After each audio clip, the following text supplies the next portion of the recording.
ગણેશોત્સવની ઉજવણી ચાલી રહી છે। અલગ અલગ મંડળના શ્રીજીના દર્શન અમે આપને કરાવી રહ્યા છે। ત્યારે આજે વાત કરીશું વાડી ખાતેના દ્વારકામાઈ યુવક મંડળ દ્વારા બિરાજમાન શ્રીજીની।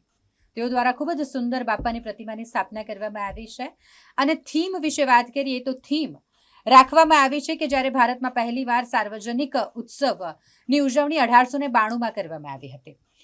સાર્વજનિક મહોત્સવ ઉજવવાની શરૂઆત 1892માં પુણેના એક સ્વતંત્ર સેનાની ભાવ સાહેબ રંગાણી સાહેબ દ્વારા કરવામાં આવી હતી અને હિન્દુ સંગઠનો તેમની સાથે જોડાયા હતા અને આ સાર્વજનિક ઉત્સવ ઉજવવાનો એક પ્રયાસ કરાયો હોય અને એવી જ શ્રીજીની પ્રતિમાની સ્થાપના અહીં કરવામાં આવી છે।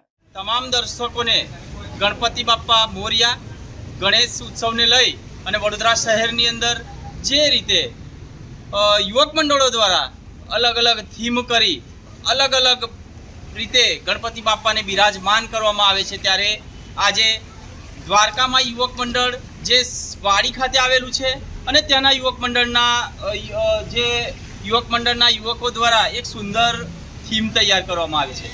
એ વાત કરીએ તો સરસ મજાની વાત એવી છે કે અહીંયા આગળ એવી રીતના થીમ તૈયાર કરવામાં આવી છે કે ભારતમાં પહેલીવાર સાર્વજનિક મહોત્સવની શરૂઆત 1892ની અંદર પુણેના એક સ્વતંત્ર સેનાની હતા ભાવ સાહેબ રંગારી દ્વારા આની શરૂઆત કરવામાં આવી હતી અને ગણપતિ બાપાને બિરાજમાન કરવામાં આવ્યા હતા। આના પાછળનો મુખ્ય ઉદ્દેશ તો એવો હતો કે આઝાદીની લડાઈની અંદર સાર્વજનિક રીતે સાર્વજનિક મંડળો આગળ આવે અને તમામ જે હિન્દુવાદી સંગઠનો હોય એ એકત્રિત થાય તે માટેનો હતો।